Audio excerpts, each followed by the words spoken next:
Guys, welcome to another video in the channel. My name is Abraham Leal, and today I have a really special video because we're going to be talking about 3D printing, which is something that I know a lot of you are interested in, not only because you might want to 3D print, but also because you might want to sell your 3D prints, which is always a really good side business that you can embark yourself onto.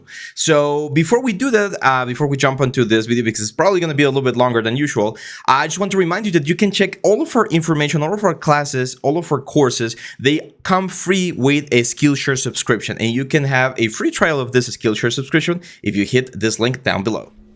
Hey guys, Abraham here. I just want to remind you guys that we upload all of our courses to Skillshare. Skillshare is this amazing site where you can access a ton of different content to learn, improve, and grow as an artist. We have all of our courses available to watch and learn from right now in Skillshare. You can check the description down here, and Skillshare is offering 1 free month trial to their premium membership. With this membership, you're going to be able to access all of our courses and watch and learn all of the amazing things that we cover with all of the softwares. So, what are you waiting for? Check Skillshare down here below.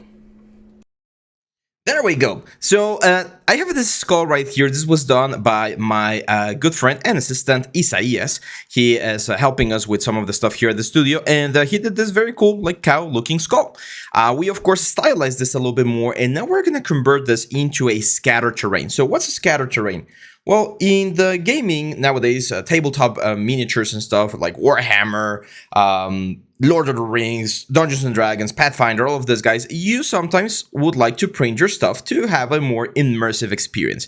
And thanks to 3D printing, which has been a huge booming success in the last couple of years, it's now like easier than ever to do so. I have my own 3D printer here, and I print a lot of little stuff, and the scatter terrain is a perfect way to add more, life to the whole thing. So we're gonna do something like this. I'm gonna do just a little bit of a base, a couple of rocks here and there, and I'm gonna show you how to properly prepare the model to make sure that we don't have any issues when 3D printing, okay?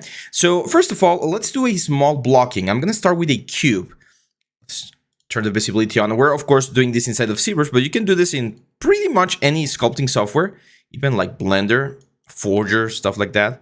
And we're gonna like make this a little bit bigger. There we go. That's gonna be like my main ground. Okay, that's the floor plane where this thing is gonna be.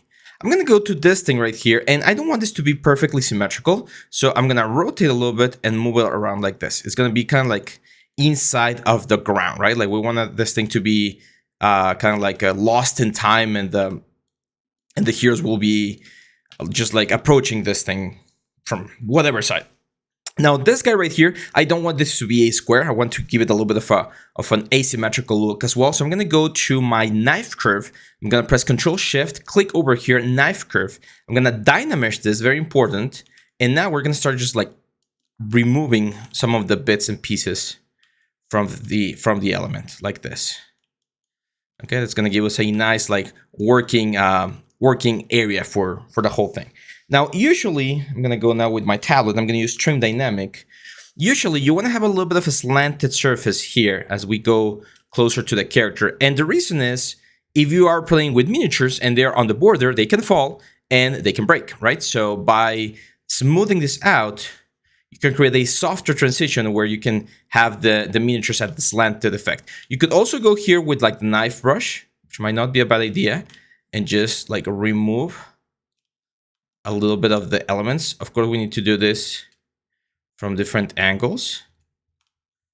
There we go. The knife brush is an amazing tool. Now, you don't want to have the border be super thin, because that usually can complicate things on the 3D printing department. So by keeping them slightly thick, it makes it easier for any imperfections to be solved. 3D printing is a great technology, but it has some like disadvantages, and of course that's one of it. Like we can't 3D print something that's infinitely thin, so like a paper thin thing, it's not possible. There's usually, I believe, a tolerance of 0.5 millimeters. That's how that's as thin as you might be able to go, and even then I wouldn't suggest it. That's why most of the miniatures that you see are slightly cartoonish or slightly not as realistic. If you see a sword, it's usually thicker than a normal sword would be, because it would be just pretty much impossible to print it properly. There we go. Now, you might be like, hey, what about this? Like, we have a flat surface down there. Do we need to worry about that? And the answer is yes, but we're going to worry about that in just a second. Let's go here, and I'm going to add a couple of divisions to the ground plane so that we have a little bit more resolution.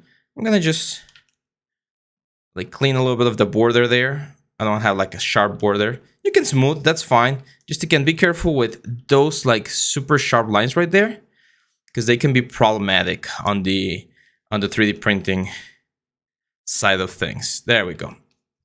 Now for the ground, I'm gonna use, there's an insert brick option that we have right here, which is one of our insert multi-mesh brushes.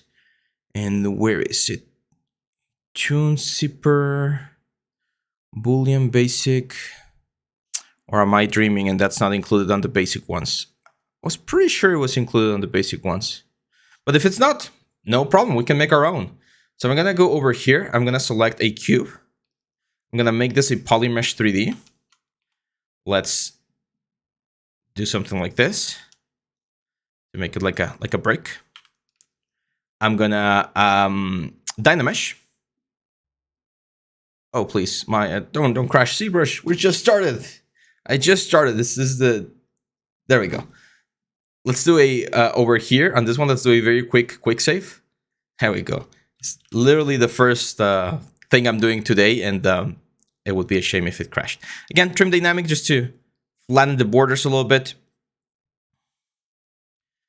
just to trim them out. Oh, really, Zbrush? Give me 1 second, guys.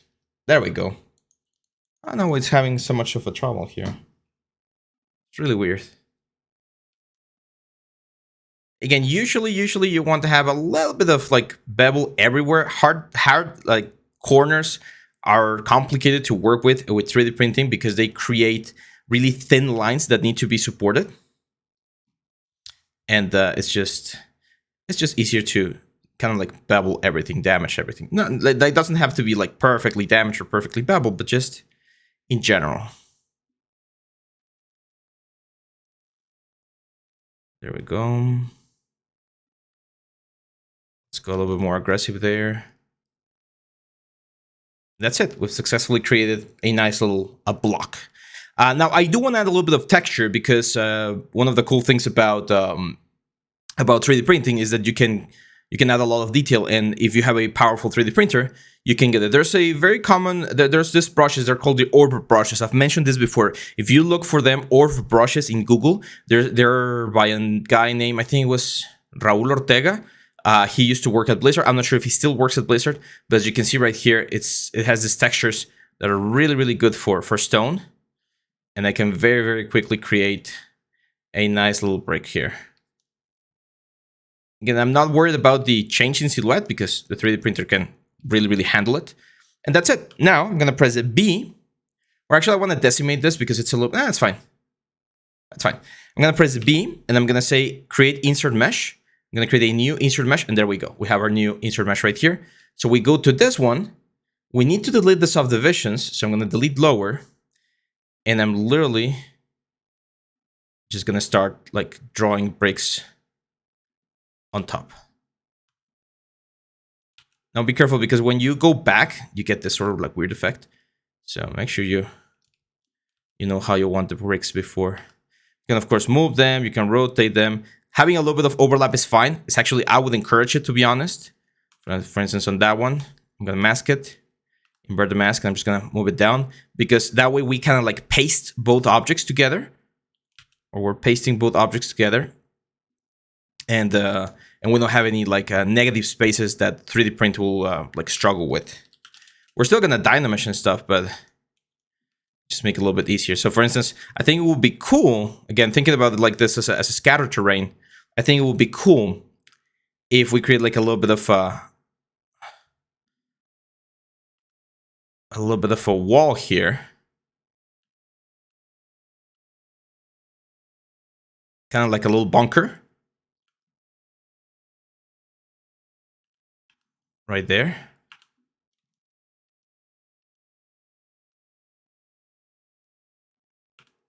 There we go. And now what I can do is I can grab this guy right here. I'm gonna push it back. I'm gonna get rid of symmetry. I'm gonna push it back and maybe a little bit to the side like this. So that way, when we see this on the battlefield, right? Like if I have this on my table with my players, they can place one person right here and he's going to have half cover. So it adds a little bit of like a strategic thing to the whole thing. Now, talking about strategic thing, we're going to have to import a model in shortly to check the proper scale, or we'll probably do that in Maya. But this is a huge like bone scale, of course. Let's go back over here.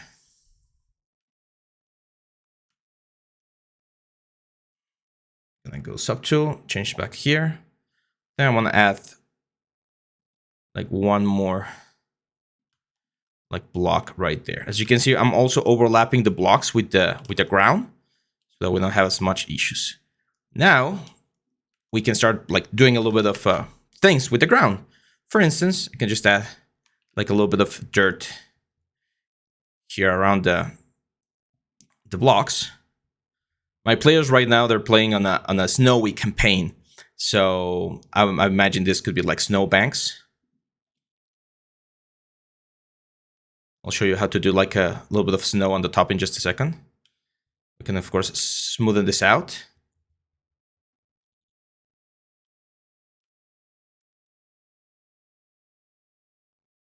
There we go. Of course, we're going to do like a big snowbank around the character. Again, leaving some flat areas or semi-flat areas where I would like hopefully be able to place some figures safely. So right there.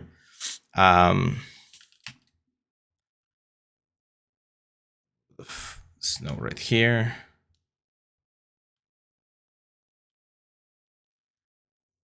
Definitely some snow up here. Always kind of like fading, right? Like we don't want to have things just floating around and stuff. And there we go. There's a weird like sharp line right there. I'm going to use trim dynamic to kind of like blend it out. And I want to blend some of these borders as well. They're a little bit sharp. Now you could, of course, at the end, like once you 3D print, you can sand this down. There's a lot of post-processing that occurs with 3D printing because even though 3D print is really good, it's not perfect. So you might need to fix things like that. There we go. Something like this, I think, is perfectly fine. Now, what else can we add? Like, is there anything else that we could benefit from adding? Let me check my brushes. And let's see if we have something interesting here on the stones. Like I got some cracks, like this big crack right here. I think it would be cool to add like a crack to the skull. So I'm gonna really go a little bit intense on the C-Suff. And we're gonna add even like way more intense. There we go. Something like that. Like a big crack right there on the skull. Look at that. Beautiful. Cool. So now that we have this, we need to delete this guys right here. And there's a couple of ways to do it. Since we're going to be merging everything, as long as this thing is inside of the volume of the ground, we should be fine. So I'm just going to get it there inside of the volume of the ground. And that's it. Now I'm going to use BMT, which is move topological, to move this ground up a little bit. And only the ground. That way we're also making sure that they're like overlapping with the bricks. Same with the bricks. If we need to move them a little bit, we can do that. Now I mentioned I was going to show you how to do like snow on top, append, a little sphere.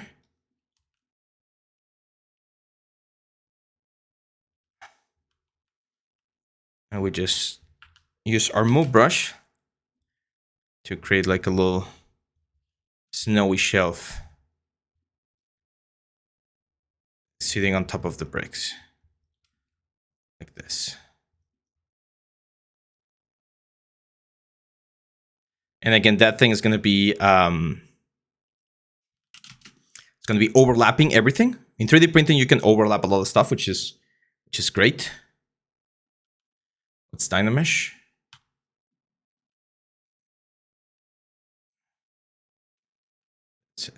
Can remove some of that. Now, careful with this, guys. Like this overhangs that we get there, they look really cool, but they are very difficult to support sometimes. So just be mindful. I'm gonna leave that one just to show you how I would solve it on the support side of things. but just keep in mind that it is tricky. Now, I mentioned this before, but we do have a 3D printing course where I go way more in detail about all of the preparations that you need to do inside of Zbrush for more complex shapes. And I think you guys would like that. I do Gavala. Have I shown you that? The statue at the back here. Let me show it to you. I don't think I've shown it in a while. So this was the result of our 3D printing course. Let's go full screen real quick. There we go. So I show you how to do everything to get this really cool. So we go over the sculpting. It's a lot of like female anatomy and stuff, and then we 3D print it.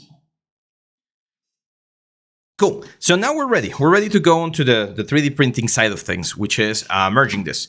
So what I'm going to do here is I'm going to say merge visible. And this will merge all of the subtools into a single subtool right here, which has every single piece in a single element. There's a lot of ways to do this. I'm going to do it very traditionally. I'm just going to do a Dynamesh. Okay, so if I hit Dynamesh right now, it's going to combine every single object, but it's going to lose a lot of detail, as you can see right there. And of course, that's not what I want. So I'm going to say Control-C, and I'm going to increase the resolution of my Dynamesh to something like 600. I'm going to say Dynamesh. That should keep most of the details. I think most of the details should be kept at this resolution. There we go.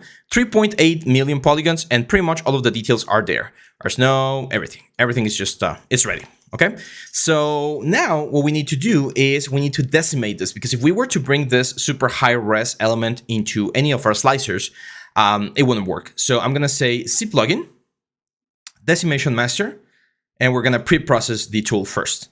Pre-processing, as the name implies, will process the general thing, and then we'll be able to bring it into Maya, which, by the way, I already have it open.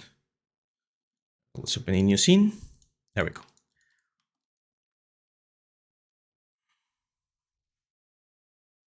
Let's just wait for the pre-process to be finished.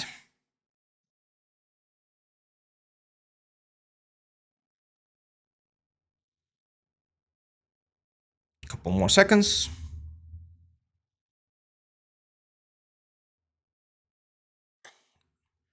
And there we go. So now that it's done, I go C plugin again. I'm going to try a 10% decimation. Decimate current. And there we go, 280,000 points. We're going to export this. I'm going to export this as an FBX. I'm going to go to assets. Let's create a new folder here called 3D print and FBX. Hit save. Let's call this skull scatter. There we go. So now we go to Maya and we say file, import. We go to our assets, 3D print, skull scatter, and that's it. Now, the first thing I'm going to notice is the size. The size that we have right here is, of course, not the size that we want for our final product. Why not? Because remember that a cube is 1 centimeter. So this will be really, really, really tiny. And I want this to be a little bit bigger. So how can we properly know the size of the stuff? Well, there's a lot of ways to do it, but a couple of years ago, I downloaded a file. Let me show you real quick. It's an STL file, so stereolithic, I think it's the format. I'm going to go to Windows, Settings and Preferences, Plugin Manager. And if I write in STL, as you can see, my STL plugin is already turned on. And this is literally a scale to know the proper size of things. So there we go. I actually have one scale and a figure. There we go. So if I bring in this OBJ, this is an OBJ, there you go. This is the proper scale. This is a figure from an artist that I love, whose name is Andrea Tarabella. He is, I think he's from Italy. He has a Patreon called Artisan Guild, and they do a lot of these things. But this is a figure, like one of their standard figures. So how big do I want this to be? Probably around this size, right? Like this is probably the size that I want, because as I mentioned, I would love for a character to be able to be right around there. So this size right here, as you can see, let's say 25. So it's a little bit smaller. There we go. 25 is going to be the size that I'm going to be using for this one. So I scale this properly so that I know what the proper size it's going to have. And once I have that, I am going to freeze the transformations, and I'm going to export this again. File, export selection, But I'm not going to export this as an FBX because FBX do not work with most slicers. So I'm going to have to export this as a different format. In this case, OBJ. I'm going to call this skull terrain. And there we go. Now we're going to open, I personally use a Cheeto box because I have an Elegoo Mars, and this is the one that's included with the brand. And we're going to use this one to slice our model, to prepare our model for 3D printing. How does 3D printing works? If you've never used or done 3D printing before, it's a really interesting technology. And the way it works is it has a screen. There's a screen at the bottom. Oh, give me 1 second. There we go. There's a screen at the bottom of the machine, and the screen will turn on a light, a UV light, that's going to harden a pool of resin, layer by layer. And once it hardens the layer, it will move up, and you'll be able to, what's the word? Well, to see the whole thing. So there you go. Now, as you can see, this is a big print. The little blue thing around there, that's the depth. So that's the size that we're able to 3D print stuff. And I'm going to rotate this 45 degrees like this. And 45 degrees, wait a second. I wanna see if I can keep this flat on the element. Like there's a lot of ways to 3D print stuff, by the way. There we go. So as you can see, it's quite heavy. We could 3D print it on the plate like this, and this will save time because it's just this layers, but it's gonna make a lot of tension down here. So usually when you're 3D printing stuff, you wanna rotate them a little bit. You wanna add a little bit of rotation like this. Okay, now this, again, as I mentioned, is a big piece. So one thing that we can do as well is rotate this sideways like this. And if we keep it like this, we're gonna be able to 3D print. Now, as you can see, it's still a little bit big. So I might need to scale this down a little bit, maybe like 90%, which shouldn't really affect us as much. That will mean that this goes down to 0.9. And that should still be enough room for like this little character to be on top of it. Of course, this is costly as well, or not super costly, but it's gonna cost a little bit more money if you, what's the word? If you have like bigger or smaller sculpts. You could try hollowing out things, or maybe making this even smaller, like 0.8. Let's try like a 0.8 here. So 80%. There we go, which is still a big piece. But yeah, that's pretty much it. Now comes the interesting part, which is the supports. And the supports are an art on themselves. Like it's a huge thing that you need to learn about when you're doing 3D printing. All of those red areas are areas that need supports. Now you can try doing like what's the word? Like automatic supports, which they're not always recommended, even though they will look fine, as you can see right here. It's way too many. First of all, you can see it's way too many. So we're going to be wasting a lot of resin, and some of them might not be strong enough for such a big piece like this one. Now, let me give you a quick show here of how much resin we would spend on this particular piece. This will be 74 milliliters of resin, which the price comes to $4, depending on where you can get your resin. Here in Mexico, it's a little bit more pricey than in the United States. But depending where you live, you might be able to find cheap resin at a good price. It's also going to take 4 hours, a little bit more than 4 hours. So yeah, this is it, guys. This is how we get from a basic sculpt, like the one that we have from the skull, all the way to the pre-supported stuff. Now, usually when you're going to be selling 3D models, you can sell the 3D model like this, like just the object. I recommend, of course, doing the decimated version, so it's easy for everyone to manage in your computers. But a lot of people nowadays are offering the pre-supported one, which is this one right here. And I think it's fine. I mean, it's a great idea to offer the pre-supported. However, when you buy pre-supported tools, just keep in mind that not always are they going to work, because every resin printer is different. Meaning that depending on the brand, the resin that you're using, the temperature where you are, the quality of the resin, like there's a lot of factors that can impact on the result of your element. But if you want to export this, you just go over here and just say export. Where is it? Save as. Save project, save as, all models. There we go. And you export this as an STL file. And it should bake down all of the supports so that no one has to re-support things again. And yeah, that would be pretty much it. Now, again, there's other ways to do this supports. This is probably the inclination that I would use for this particular piece, just because it's a lot easier to take out, even though, yes, we're wasting quite a bit of resin over here on the supports. So hopefully you like this video, guys. Again, it's a quick overview on the process that you will need to do. A little bit of sculpting, just proper scale preparation is really important. And then finally, the supports. I'm going to go very quickly over some manual supports. Let's go back here to the supports, and I'm going to remove all. Hit yes. And if you want to support this manually, what you have to do is you have to go all the way down to the first layers. And when you start seeing islands like this one, you're going to start adding supports like that. Like that's my first support.